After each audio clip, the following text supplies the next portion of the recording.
Alright guys, welcome back to the channel. This week we will be reviewing Kingdom Keepers Book 5, Shell Game. If you guys have been enjoying all this content I've been putting out, please don't forget, like, share, subscribe, hit the notification bell so you guys do not miss any of my future videos. If you guys missed my book review last week, I will leave a link up to it in the cards so you can go back and rewatch it. In the comments, if you guys have any book reviews you want me to do in the future, don't be afraid to leave those down there. So, as always, format for the book review, summary of the story, pros, cons, and then my final thought and ranking. So, with all that out of the way, let's hit the intro.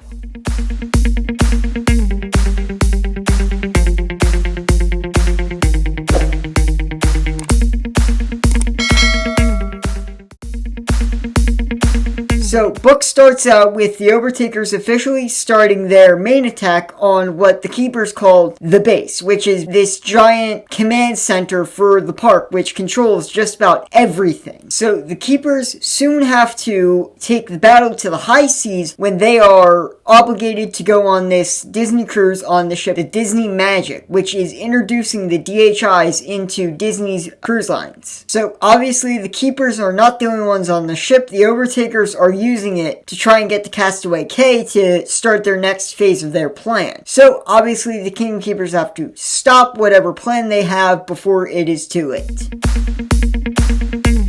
Pro number one is the fact that this war for the parks has officially started in earnest. We had seen a lot of the Overtakers' past offensives over the last couple of books, but this book, especially in the beginning, this is the first book where the Overtakers really go on the offensive in any sort of significant manner. They officially start attacking key Disney infrastructure, and it forces the Kingdom Keepers to become soldiers in this war to defend the base. And it's about time that this war escalated to that point. Each book had sort of escalated it a bit more, but I feel like this book really sets this over the top and sets this whole idea that the Keepers are officially at war with the Disney villains. And I think it's about time that they finally acknowledge what they are truly up into. Pro number two is the fact that the Keepers are finally shown real intense stakes when innocents become in danger. Slight spoilers for last book if you haven't read it, but Philby's mom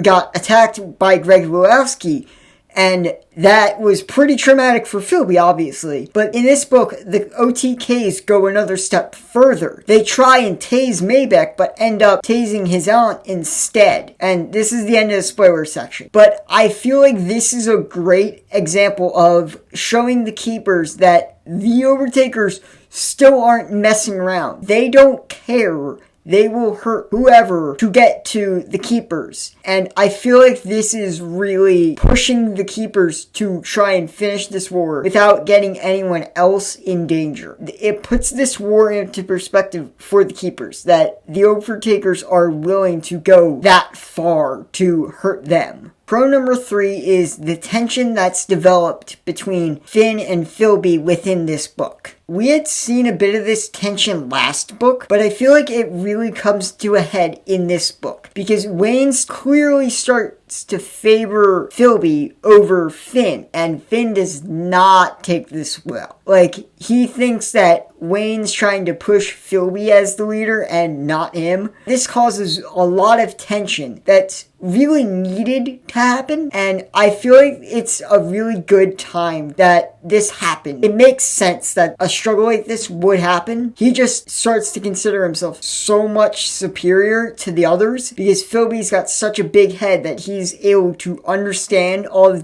DHI tech. And Finn's really more of the spiritual type where he just feels his way, whereas Philby's the analytical type. And it really makes sense that these two would butt heads. And I do kind of blame Wayne a little bit. Like, he's not favoring Philby, but it's Finn really gets paranoid, and I don't think he really should have worried. But for the sake of the story, it makes the book, I think, a bit better to see the tension between the two of those characters. Fourth and final pro here is the expansion of the Fairleys. I really appreciated the expansion on this because we had the Fairleys as a concept all the way in the beginning, and I feel like it's really about time that Ridley Pearson explained a lot about the Fairleys, and I feel like he does this really well. Because he flashes to Barracks 14 and all that, he sort of gives us a scope of just how many Fairleys are out in the world without really giving us a solid number. But he gives us a good sort of general idea that there is a fairly large section of the Fairley population that is under the control of the US government. And I feel like it's a great idea to expand the role and the world of the Fairleys, as well as expand a lot of the powers that the Fairleys have. And I really do like that the Fairleys are becoming a bigger thing, because they've been here, like I said, since the beginning, and it's really about time that we got a bigger explanation of like what they are and what their range of powers can be.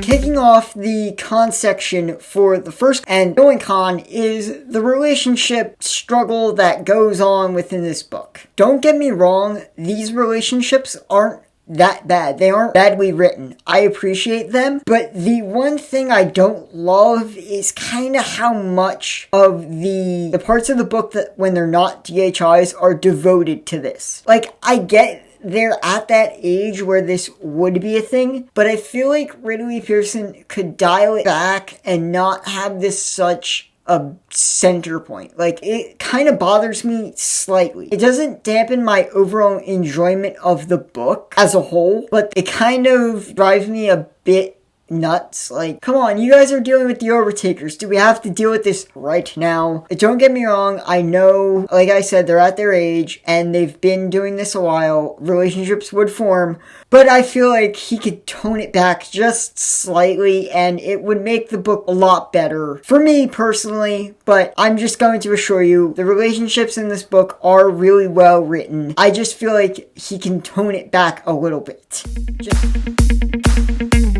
So this is obviously another solid entry in the Kingdom Keeper series. I love the stakes are continuing to escalate. Everything's just getting bigger and bigger, and I love it. And even with all this expansion into the world, Ridley Pearson writes it in such a way where we can understand what's going on and not get really confused. And I appreciate that. It's easy to follow, everything flows very naturally, and it's another solid entry in the Kingdom Keepers series. And if you're continuing to read this, you're just going to continue to love the series in general. So I'm going to give Kingdom Keepers Book 5 Shell Game an 8 out of 10. Alright guys, thank you so much for making it to the end of the video. It really means a lot to me. If you guys enjoyed the video, don't forget, like, share, subscribe, hit the notification bell so you guys don't miss my next video. Down in the comments, if you guys have any book reviews you want me to do in the future, you can leave those down there as well. So if anyone has read this book before, I would love to hear your book reviews. So if you want to share your book review of this book, leave it down in the comments. So I'm going to take a slight break from the Kingdom Keepers for a couple weeks so I don't get burnt out on the Kingdom Keepers and just to keep my programming interesting. So next week we will be doing a review of Ramona Russell's Zodiac. So I will see you guys next week for my next video. Till then, have a great week, and don't forget, keep on reading.